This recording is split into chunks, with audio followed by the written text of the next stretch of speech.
छत्तीसगढ़ में आरएसएस के पास अपनी कोई क्षमता नहीं है। जो चलता है नागपुर से चलता है। हम लोग किसी भी घटना को हल्के में नहीं लेने वाले हैं। ये लोग छोटी छोटी घटना को बड़ा बनाना चाहते हैं। मुख्यमंत्री भूपेश बघेल के बयान से छत्तीसगढ़ में सियासत एक नई करवट बदल रही है। जिस प्रकार से प्रदेश के मुख्यमंत्री संघ और नक्सलवाद की जो तुलना करते हैं, वास्तविक में भूपेश बघेल जी नहीं बोल रहे हैं, उनके वामपंथी विचारधारा बोल रही है। क्योंकि कांग्रेस की जो मूल विचारधारा है, कांग्रेस उससे हट गई है। गांधीवादी विचारधारा से कांग्रेस भटक गई है। पूरे हिंदुस्तान में आज कांग्रेस अंतरकलह से जूझ रही है। कांग्रेस सिमट रही है। पंजाब आपके सामने में है, राजस्थान आपके सामने में है, नॉर्थ ईस्ट आपके सामने में है। छत्तीसगढ़ 70 सीट लेने के बाद भी जिस प्रकार से छत्तीसगढ़ में कांग्रेस अंतरकलह से जूझ रही है, इसका मूल कारण है कि अपने मूल विचारधारा को छोड़ करके वामपंथी के तरफ प्रभावित होना। आरएसएस के लोग हैं ना, 15 साल तक इनका कोई काम नहीं हुआ, बंधुआ मजदूर की तरह काम करते रहे। आज भी इनकी कोई नहीं चलती, वो सब नागपुर से संचालित होते हैं। जैसे नक्सलियों का जो नेता है ना, वो आंध्र प्रदेश, तेलंगाना और दूसरे प्रदेशों में है, और यहाँ के लोग केवल गोली चलाने और गोली खाने का काम करते हैं। उसी प्रकार से आरएसएस की भी स्थिति यही है कि यहाँ आरएसएस के कोई लोगों की कोई बखत नहीं है। जो कुछ है वो नागपुर से। और अब इनके पास छत्तीसगढ़ में कोई मुद्दा रहा नहीं। किसानों पे बात कर सकते नहीं, मजदूरों के बारे में बात नहीं कर सकते, आदिवासी के बारे में बात नहीं कर सकते, अनुसूचित जाति के बारे में बात नहीं कर सकते, व्यापार और उद्योग के बारे में बात नहीं कर सकते। तो ये केवल दो उनकी जो मास्टरी है, जिसमें धर्मांतरण है और दूसरा सांप्रदायिकता, ये दोनों पे ही लड़ाने काम कर रहे हैं। और देश दिल्ली में वक्त है एक ब्रेक का। खबरें भी और भी। आप देख रहे हैं के न्यूज, खबरों का सारथी। सुपुत्र मेडिटेशन गुरु बेहद नेक, और पिताश्री थोड़े रंगीले, थोड़े दिल फेंक। दोनों के अलग हैं रंग, पर दोनों का एक अनोखा स्वाद। कमला पसंद, अनोखा स्वाद। दुनिया में कोरोना महामारी ने मुश्किल हालात पैदा कर दिए हैं। इस मुश्किल समय में केंद्र और राज्य सरकार हर नागरिक के प्रति अपनी योजनाओं के माध्यम से राहत पहुंचा रही है। आज उत्तराखंड राज्य में खाद्यान्न योजनाओं को पहुंचाने में प्रदेश के मुख्यमंत्री पुष्कर सिंह धामी ने कोई कसर नहीं छोड़ी है। आज सरकार अंत्योदय अन्न योजना में प्रति परिवार 35 किलो खाद्यान्न, जिसमें 13 किलो 300 ग्राम गेहूँ और 21 किलो 700 ग्राम चावल, एवं प्राथमिक परिवार योजना में प्रति माह प्रति यूनिट 5 किलो खाद्यान्न, 2 किलो गेहूं एवं 3 किलो चावल का वितरण सस्ती दरों पर कर उन्हें राष्ट्रीय खाद्य सुरक्षा योजना से लाभान्वित करने का जिम्मा उठा रही है। सरकार द्वारा एनएफएसए कार्ड धारकों को प्रधानमंत्री गरीब कल्याण अन्न योजना के अंतर्गत नवंबर तक मुफ्त 3 किलो गेहूं और 2 किलो चावल प्रति यूनिट वितरित किया जा रहा है। राष्ट्रीय खाद्य सुरक्षा के 14 लाख परिवारों के अतिरिक्त राज्य के लगभग 10 लाख राशन कार्ड धारकों को राज्य खाद्य योजना के अंतर्गत 7.5 किलो राशन, जिसमें 5 किलो गेहूं और 2.5 किलो चावल हर महीने उपलब्ध कराया जा रहा है। राज्य के लगभग 24 लाख सार्वजनिक वितरण प्रणाली के लाभार्थियों को 2 किलो चीनी प्रति कार्ड अगस्त तक वितरित की गई है। राज्य में आए प्रवासियों को वन नेशन वन राशन योजना से लाभान्वित किया जा रहा है। खाद्य सुरक्षा योजनाओं में पारदर्शिता हो और अपने अधिकार की जानकारी हर व्यक्ति को हो, इसके लिए उत्तराखंड सरकार ने हेल्पलाइन नंबर 1800-180-4188 जारी किया है। उत्तराखंड का हो रहा सर्वांगीण विकास, राज्यवासियों को मिल रहा राष्ट्रीय खाद्य सुरक्षा योजना का लाभ। और खुशबू में झूम के भाई लेके आए गोल्डी मसाले। गोल्डी मसाले, खुशबू और स्वाद ऐसा तो रिश्तों में गुस्सा कैसा। आप देख रहे हैं के न्यूज, खबरों का सारथी।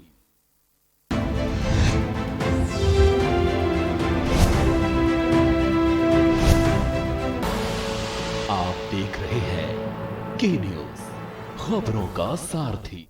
ब्रेक के बाद आपका स्वागत है। खबर कोरबा के उर्गा थाना क्षेत्र से है, जहां खनिज विभाग में पदस्थ निरीक्षक उत्तम खूटे के द्वारा रेत का अवैध परिवहन कर रहे 7 ट्रैक्टर जब्त किए गए। वहीं वाहनों को उर्गा खनिज जांच नाका में खड़ा कर दिया गया है।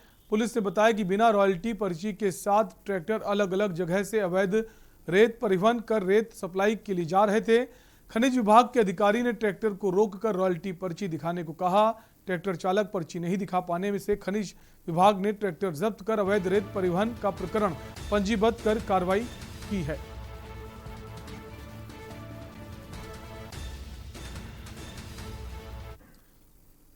खबर सूरजपुर से है, जहां मां आदिशक्ति बागेश्वरी देवी कुदरगढ़ी का पावन धाम है। चैत्र नवरात्र के अवसर पर रामनवमी के पहले दिन से ही लाखों श्रद्धालुओं ने माथा टेक कर पूजा अर्चना की। चैत्र नवरात्र के प्रारंभ से ही प्रदेश सहित अन्य कई राज्यों से श्रद्धालु माता के दरबार में आते हैं और परंपरा के अनुसार विशाल मेले का आयोजन होता है। ये मेला 2 महीने तक लगता है और तरह तरह की आकर्षक दुकानों के स्टॉल लगते हैं। आने वाले समय में शीघ्र ही इस स्थल को पर्यटन के रूप में देखा जा सकता है, जिससे इस अनमोल विहंगम घाटी का विकास हो सके। कुदरगढ़ धाम दोरही विकासखंड के अंतर्गत कुदरगढ़ पर्वत पर विराजमान है। उससे पहले माँ जो पुराना धाम में स्थित प्राचीन मंदिर है वहाँ भी विराजमान थी, लेकिन कुछ असामाजिक तत्व चोरों के द्वारा उनके मूर्ति का चोरी करने का सफल प्रयास किया गया था। उठा के एक बार जगह से दूसरे जगह ला के रखे, वहाँ पे उसके बाद दोबारा उनको उठा नहीं पाए। उसी जगह पे आज भी माता विराजमान है और उनके वट वृक्ष के नीचे उनकी पूजा अर्चना वर्षों काल से होती आ रही है। मेरे जानने के हिसाब से मैं जब से जानता हूँ तब से तो बहुत भीड़ भाड़ होता है, हज़ारों के तादाद में डेली आते हैं। और यहाँ खाली सूरजपुर से नहीं, ऑल इंडिया छत्तीसगढ़ से आते हैं श्रद्धालु, दर्शन करते हैं माता का, जो भी मन्नतें मांगते हैं पूरी होती है और दोबारा और आते हैं श्रद्धालु। देखिए क्या छत्तीसगढ़, MP हो गया, UP हो गया, सभी जगह से आते हैं। माँ बागेश्वरी देवी कुदरगढ़ वाली की जो मान्यता है वो हम लोग जब से जान रहे हैं तब से लगातार वहाँ की भीड़ बढ़ती जा रही है और बहुत पूर्वजों से ये उनकी मान्यता है। ये छत्तीसगढ़, मध्य प्रदेश, उत्तर प्रदेश या अन्य प्रदेश के लोग भी यहाँ पर आते हैं और ये बहुत बड़ी आस्था का केंद्र है। ज़िले में इसके अलावा और कोई आस्था का केंद्र नहीं है। ज़िले में कहूँ नहीं, क्या संभाग में डोंगरगढ़ है, इधर कुदरगढ़ है और अन्य कई देवी देवताएं हैं, पर हमारे ज़िले में, हमारे संभाग में एकमात्र कुदरगढ़ देवी बागेश्वरी देवी जो है प्रचलित हैं, जिसके आस्था का केंद्र है और सभी लोग वहाँ जाते हैं और उनकी मनोकामनाएं भी पूरी होती हैं। प्रदेश कांग्रेस कमेटी अध्यक्ष मोहन मरकाम, दंतेवाड़ा विधायिका देवकी कर्मा सहित कार्यकर्ताओं ने मौन धरना प्रदर्शन किया। आपको बता दें, उत्तर प्रदेश के लखीमपुर खीरी में केंद्रीय गृह राज्य मंत्री अजय मिश्रा टेनी के पुत्र आशीष मिश्रा पर लगे आरोप के बाद छत्तीसगढ़ का राजनीतिक माहौल गरमाया हुआ है। दक्षिण बस्तर के दंतेवाड़ा के गीदम में प्रदेश कांग्रेस कमेटी अध्यक्ष मोहन मरकाम, दंतेवाड़ा विधायिका देवती कर्मा, सांसद दीपक बैज सहित कार्यकर्ताओं ने प्रदर्शन किया। देखिए, इस समय आज गीदम में माननीय प्रदेश अध्यक्ष जी के नेतृत्व में, माननीय देवती कर्मा जी के नेतृत्व में, पूरे जिला कांग्रेस कमेटी के नेतृत्व में यूपी की घटना को लेकर पूरे देश भर में आज मौन धारण किया गया है। इससे पूरे देश में ये संदेश देना चाहते हैं कि किसानों के हत्यारी भारतीय जनता पार्टी सरकार कभी किसानी देश नहीं हो सकती और वहीं कांग्रेस पार्टी लगातार किसान हित की बात कर रही है और किसानों के लिए काम कर रही है। केंद्रीय गृह राज्य मंत्री अजय मिश्रा के बेटे ने जो लखीमपुर खीरी में जिस ढंग से किसानों के ऊपर गाड़ी चला के बर्बरतम और क्रूरतम चेहरा भारतीय जनता पार्टी की सरकार का आया है, उनके मंत्री पुत्रों का आया है। आज केंद्रीय मंत्री और उत्तर प्रदेश की योगी सरकार को बर्खास्तगी को मांग को लेकर पूरे देश भर में केंद्रीय कार्यालयों के सामने 2 घंटे का हम लोगों ने मौन धारण किया है। ये लड़ाई आगे तक जारी रहेगी और भारतीय जनता पार्टी का जो चेहरा है उसको विश्व के सामने, देश के सामने हम उजागर करेंगे। और देश डिले वक्त है एक ब्रेक का, आप बने रहिए हमारे साथ।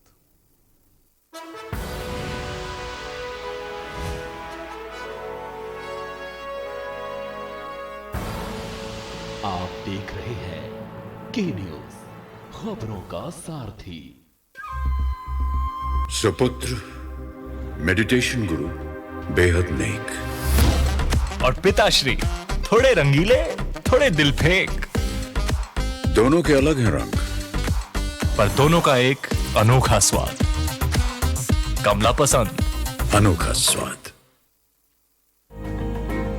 उत्तर प्रदेश में हर गरीब का अपने घर का सपना साकार हो रहा है। आदरणीय मुख्यमंत्री योगी आदित्यनाथ जी के अथक प्रयासों और प्रधानमंत्री नरेंद्र मोदी जी की मजबूत इच्छा शक्ति से उत्तर प्रदेश में हर गरीब को खुशियों की चाबी मिल रही है।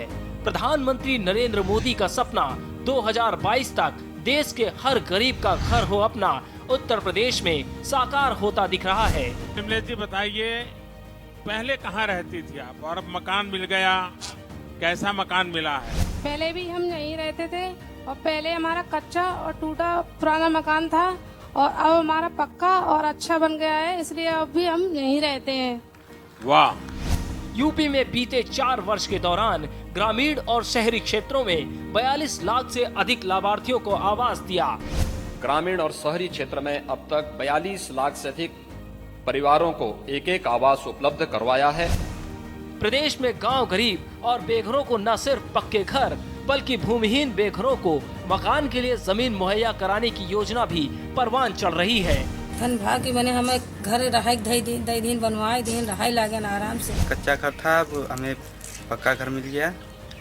हमें एक पक्का मिला, एक बरामदा, एक किचन मिला। हम बहुत खुश हैं। गरीब के सिर पर पक्की छत का सपना अब हकीकत में बदल रहा है। सोच ईमानदार, काम दमदार, छा गई योगी सरकार। जब पशुओं को मिलेगा प्यार और मिल्को मोर पशु आहार तो दूध बहेगा, मुनाफा बढ़ेगा। मिल्को मोर पशु आहार। खुदी को आजमाया है तो ये अंदाज आया है, खुदी को आजमाया है तो ये अंदाज आया है। तुम में भी मैं हूं, शुद्ध प्लस पान मसाला। आप देख रहे हैं के न्यूज, खबरों का सारथी। ब्रेक के बाद आपका स्वागत है। एनएसयूआई के नवनियुक्त प्रदेश अध्यक्ष नीरज पांडे ने आज कांग्रेस के प्रदेश कार्यालय राजीव भवन में पदभार ग्रहण किया। इस दौरान प्रदेश के मंत्री और यूथ कांग्रेस के पदाधिकारी के साथ ही हजारों की तादाद में एनएसयूआई के कार्यकर्ता मौजूद रहे। इस पदभार समारोह में मुख्य अतिथि के रूप में प्रदेश के कृषि मंत्री रविंद्र चौबे भी मौजूद रहे।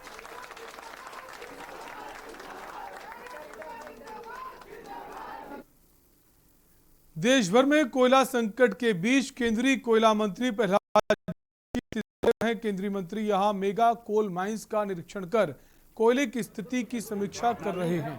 इसके साथ ही कोल इंडिया और एसीसीएल के अधिकारियों से भी कोयले का प्रोडक्शन बढ़ाने को लेकर चर्चा की जा रही है और इस दौरान कोयले की स्थिति की समीक्षा करने के साथ ही कोयले का प्रोडक्शन बढ़ाने के लिए कोल इंडिया व एसीसीएल के अधिकारियों से विस्तृत चर्चा की गई। विजिट करता हूं और रिव्यू भी करता हूं। कोयला उत्पादन में तेजी लाने के लिए एसीसीएल को मैं आज विजिट कर रहा हूं और खदान का भी मैं समीक्षा कर रहा हूं।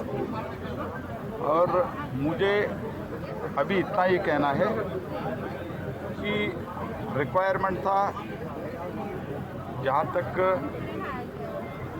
हमको बिजली मंत्रालय से, पावर मंत्रालय से दिया गया था 1.9 मिलियन टन, ऐसे एक एम्बिशियस टारगेट डिमांड हमारे सामने रखा गया था और 20th के बाद 20 तारीख के बाद 2 मिलियन टन। मुझे इतना ही कहना है कि आज से ही आज हमने 2 मिलियन टन सप्लाई कर दिया है। बाकी मैं समीक्षा करके बाद में कांग्रेस माहौल बना रही है क्या कि कमी बढ़ रही करके? ऐसा कुछ, मुझे तो इसमें पॉलिटिक्स कुछ करना ही नहीं है। मुझे तो टोटल रिक्वायरमेंट जो है उतना हम ऑलरेडी कर रहे हैं और बिजली उत्पादन के लिए आज के दिन में 1.1 मिलियन टन कोयला जरूरत है। नगरीय प्रशासन व श्रम मंत्री पिथौरा शहर के विश्राम गृह परिसर में आयोजित कार्यक्रम में महासमुंद जिले का पिथौरा नगर पंचायत क्षेत्र कोविड-19 टीकाकरण में प्रथम एवं द्वितीय डोज में पूरे छत्तीसगढ़ में प्रथम स्थान एवं पूरे छत्तीसगढ़ में महासमुंद जिला द्वितीय स्थान पर रहा। स्थानीय नगर पंचायत एवं स्वास्थ्य विभाग में उत्कृष्ट योगदान के लिए 13 अक्टूबर को नगरीय प्रशासन मंत्री शिव कुमार डहरिया, जिला कलेक्टर डोमेन सिंह ने नगर पंचायत एवं स्वास्थ्य विभाग के अधिकारियों कर्मचारियों को शॉल, श्रीफल एवं प्रशस्ति पत्र देकर सम्मानित किया। मैं श्रीमती जयती भारती, सामुदायिक स्वास्थ्य केंद्र पिथौरा, आरएचओ भीमोल के पोस्ट पर हूँ।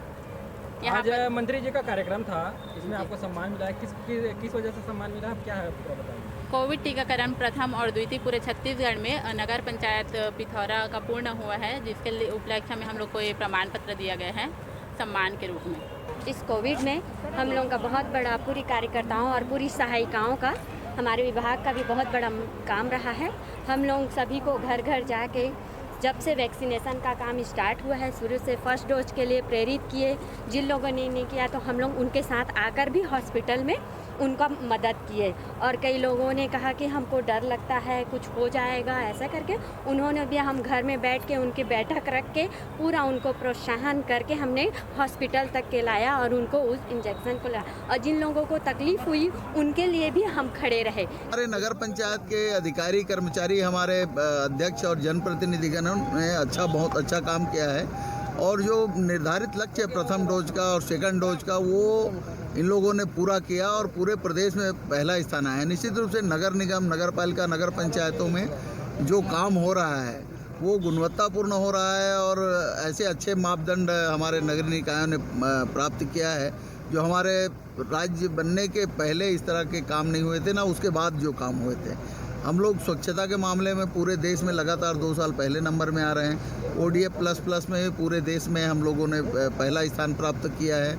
प्रधानमंत्री आवास योजना के निर्माण के लिए भी जो सबसे अच्छा गुणवत्ता का काम होता है उसका राष्ट्रीय पुरस्कार भी छत्तीसगढ़ को मिला। ये हमारे प्रदेश सरकार की उपलब्धि है और नगरीय निकाय में जो काम हो रहा है निश्चित रूप से बहुत अच्छा काम हो रहा है। जसपुर जिले के बगीचा में पिछले 30 सालों से यहां दुर्गा पूजा का आयोजन किया जा रहा है और यहां की दुर्गा पूजा पूरे जिले में सुर्खियां बटोर रही है, क्योंकि यहां हिंदू क्रिश्चियन सब आपस में मिलकर दुर्गा पूजा को बड़े धूमधाम से मनाते हैं। और जब ईसाई समाज का कोई पर्व होता है तो हिंदू परिवार के लोग भी उनके धार्मिक कार्यक्रम में शामिल होते हैं। शांति नंदन तिर्की पिछले 30 सालों से दुर्गा पूजा में शामिल होकर मानवता की मिसाल कायम कर रहे हैं और सिर्फ शामिल ही नहीं होते, पूजा पाठ भी करते हैं। इनकी आस्था को देखते हुए इनको दुर्गा पूजा समिति का दायित्व भी दिया जाता है। मैं पिछले 30 वर्ष से मतलब दुर्गा पूजा के सभी कार्यक्रम में भाग लेता हूँ। विशेष मेरा रुचि भी है। मेरा सोच ये रहता है कि सभी संप्रदाय या सभी समुदाय के लोग मिलजुल के रहें गांव घर में। और इसके अलावा हमारे यहाँ एक जाता टोंगरी है इसमें, जिसमें शिव मंदिर बन रहा है, वहाँ पर भी वो भी विशाल रूप में चल रहा है कार्य, उसमें भी मेरा पूर्ण भागीदारी रहता है। मेरा सिद्धांत ये है कि गांव घर में हर आदमी एक दूसरे के धर्म के या भावना को इज्जत करते हुए सभी धर्मों का सम्मान करने के लिए सीखें। यही मेरा सबसे बड़ा उद्देश्य यही है। दुर्गा पूजा समिति में आप कोई सदस्य भी हैं? कुछ पद में? इस समिति में 2-3 वर्ष में अध्यक्ष के रूप में कार्य किया हूँ और उसके बाद अभी मैं हमेशा व्यवस्थापक में ही मेरे को रखा जाता है। और हम लोग को मिलजुल के काम करने में अच्छा लगता है और इसमें कोई बड़े नहीं कोई छोटे नहीं, सबको सम्मान, भगवान ने सबको सम्मान दिया है। सूर्य चंद्रमा भी समान रूप से सबको प्रकाश देते हैं, तो हम लोग का उन्हीं से अनुकरण है कि हम लोग भी सबको सम्मान दें, सबका धर्म को नतमस्तक करें और सब मिलजुल के चलें। रुकेंगे ब्रेक के लिए, जल्द लौटेंगे। आप देख रहे हैं के न्यूज़, खबरों का सारथी। हम सभी जानते हैं कि दिल्ली और उसके आसपास के इलाकों में हर साल अक्टूबर नवंबर के महीनों में पराली के धुएं से प्रदूषण बढ़ जाता है। सर्दियों में पंजाब, हरियाणा और उत्तर प्रदेश में पराली के जलने वाले धुएं से दिल्ली के करोड़ों लोगों को सांस लेने में तकलीफ होती है। हमारे किसान भाइयों को मजबूरी में अपनी पराली जलानी पड़ती है, क्योंकि उनके पास कोई और दूसरा रास्ता ही नहीं होता। अब दिल्ली सरकार ने पराली से होने वाले प्रदूषण को खत्म करने के लिए एक ठोस कदम उठाया है। दिल्ली सरकार ने भारतीय कृषि अनुसंधान संस्थान पूसा द्वारा विकसित बायो डीकंपोजर तकनीक को दिल्ली में लागू कर दिया है। पूसा इंस्टीट्यूट के बायो डीकंपोजर तकनीक से पराली को गलाकर वहीं खाद में बदला जा सकता है। दिल्ली सरकार ने इस तकनीक को लागू कर दिया है और इसका सारा खर्च दिल्ली सरकार उठा रही है। और जब खेत में ही उस पराली का खाद बन जाएगा तो वो जमीन की उर्वरता भी बढ़ाएगा, मतलब किसानों की अगली फसल भी बढ़िया होगी। यही तो हमारे किसानों को चाहिए। और सबसे बड़ी बात, जब पराली नहीं जलेगी तो प्रदूषण भी नहीं होगा। इसमें सबका फायदा है। पहले हमें अपनी पराली जलानी पड़ती थी, लेकिन इस बार हमें ऐसा नहीं करना पड़ा। दिल्ली सरकार ने पराली को खाद में बदलने के लिए हमारे खेतों में ये छिड़काव करवाया है। ये बहुत ही आसान था और हमें तो बहुत फायदा हुआ। ये पूरा काम दिल्ली सरकार ने खुद कराया है, हमें तो एक पैसा नहीं देना पड़ा और हमारी पराली यही खेत में ही खाद बन गई है और प्रदूषण भी नहीं हुआ। ये बहुत बढ़िया समाधान है। दिल्ली सरकार प्रदूषण को खत्म करने के लिए युद्ध स्तर पर तो काम कर ही रही है, साथ ही किसानों की सुविधाओं का भी पूरा ख्याल रखा जा रहा है।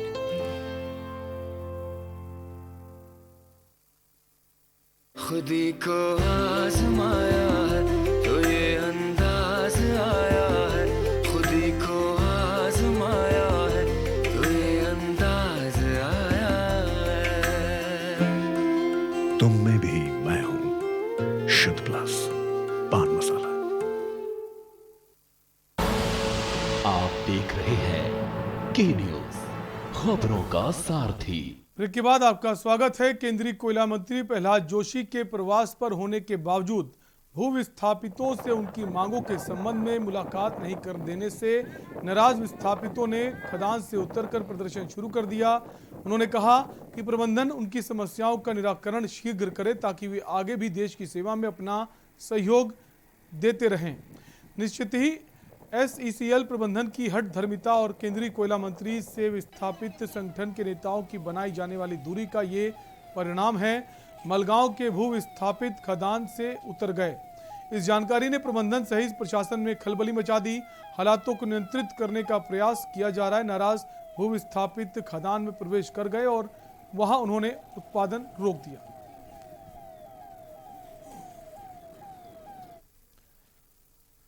गोरेला पुलिस ने उठाई गिरी गिरोह के 7 महिलाओं को पकड़ने में सफलता हासिल की, जिसमें गोरेला के मंगली बाजार इलाके से बैंक से ऋण लेकर लौट रही महिला से भीड़ का फायदा उठाकर इन महिलाओं ने 28,000 रुपए पार कर दिए थे। मामले में पीड़िता की शिकायत पर पुलिस ने गिरोह के 7 महिलाओं को गिरफ्तार कर आगे की कार्रवाई शुरू कर दी।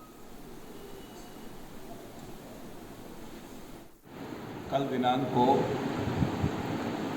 टीकरगला की निवासी पार्वती बाई अपनी सहेली कुमारी बाई के साथ में अपना बैंक में लोन लेने गई थी। वहाँ से उनके द्वारा 28,000 रुपये महिला समूह के लिए लोन प्राप्त किया और लोन प्राप्त करके जब मंगली बाज़ार में सामान खरीदने गई तो निम्मा की किराना दुकान पर जब सामान ले रही थी तो वहीं पर 4-5 महिला आके 3 महिलाएं दूर खड़ी हो गई। एक महिला उससे सटकर खड़ी हो गई तो दुकान वाला चिल्लाया कि आप क्या करोगे, या चोरी करोगे क्या। इतना कहते ही वो महिलाएं वहाँ से गायब हो गई। तो पार्वती बाई ने अपना बैग चेक किया तो उसमें 28,000 रुपये गायब मिले। तो वो तत्काल अपने घर गई और आसपास ढूंढी, नहीं मिली। तो उसके बाद उसने थाना आया, थाना में रिपोर्ट किया। थाना प्रभारी को उसने हुलिया बताया तो हुलिया के अनुसार से थाना प्रभारी द्वारा अपनी टीम के साथ हुलिया बताए अनुसार उस महिला को पकड़ा। तो उस महिला का नाम श्रीमती हारमुना बसोर बताया। खबर दंतेवाड़ा से है, जहां बचेली गांव में सांपों को अपनी आय के लिए अवैध रूप से बंदी बनाकर रखने वाले सपेरों को वन विभाग की कार्रवाई झेलनी पड़ी। आपको बता दें, कुल 9 सांपों को इन सपेरों से आजाद कराकर जंगल में छोड़ा गया। बचेली वन विभाग की टीम के रेंज ऑफिसर जितेंद्र कुमार और SDO अशोक सोनवानी के द्वारा कार्रवाई को अंजाम दिया गया। इसके साथ ही वन विभाग के अन्य कर्मचारियों का भी भरपूर सहयोग मिला है। Jitendra Kumar, range officer Bacheli. कल अमित मिश्रा निवासी बचेली के द्वारा में सूचना मिली कि तुमगांव से आए 8 सपेरों का एक झुंड सांप दिखा रहा है गांव में, नासी गांव में। तो तुरंत वन विभाग ने कार्रवाई करते हुए इन सपेरों को पकड़ने की कोशिश की, लेकिन वो लोग निकल गए और 9 सांप को पकड़ा गया, जिसमें से 6 स्पेक्टेकल कोबरा और 3 फॉस्टर्स कैट स्नेक पाए गए और इसमें से एक सांप की मृत्यु भी हो चुकी थी। छत्तीसगढ़ के कवर्धा नगर में हुए भगवा ध्वज के अपमान और हिंदुओं पर हो रहे अत्याचार के खिलाफ शांतिपूर्ण धरना प्रदर्शन किया गया। इस दौरान रैली निकालकर मुख्यमंत्री के आईपीएस अनुविभागीय अधिकारी प्रतिष्ठा मंगई को दिया गया।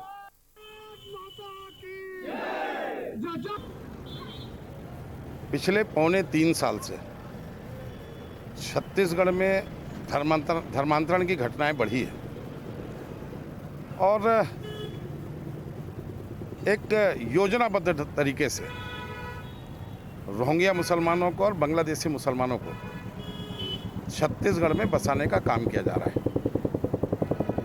कवर्धा में जो घटना घटित हुई भगवा ध्वज के अपमान की, ये जो बाहर के मुस्लिम लाके बसाए गए हैं उनके द्वारा घटित की गई। के धर्म सम्मेलन में भारत के सनातन धर्म को पूरे विश्व में मान्यता दिलाई थी, उसमें यही बात उन्होंने कहा था। मैं समझता हूं कि ये घटना बहुत दुर्भाग्यपूर्ण है, बहुत निंदनीय है और प्रशासन और शासन को जिस प्रकार के वहाँ का आईजी स्टेटमेंट देता है कि ये हिंदुओं द्वारा प्रायोजित घटना है, किसी भी शासकीय अधिकारी को इस प्रकार का वक्तव्य दर्शाता है कि वो शासन के दबाव में आकर के इस प्रकार का स्टेटमेंट दे रहा है और आईपीएस होने के नाते उनको इस प्रकार का कृत्य नहीं करना था।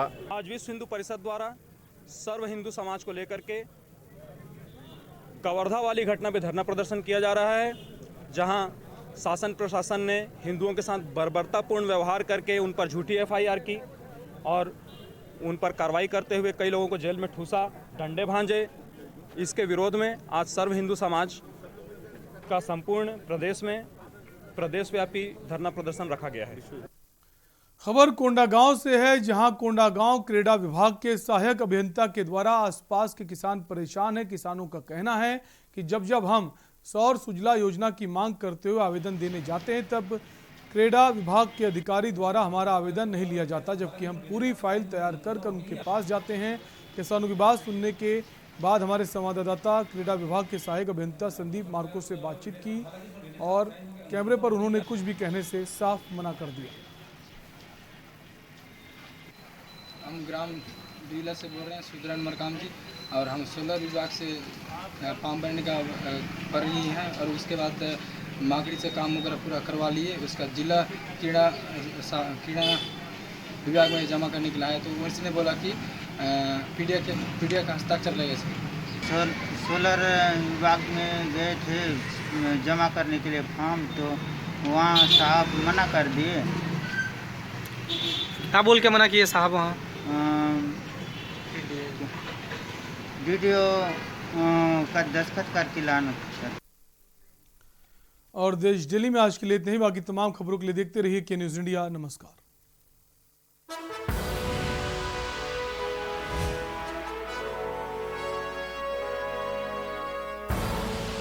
आप देख रहे हैं के न्यूज़, खबरों का सारथी।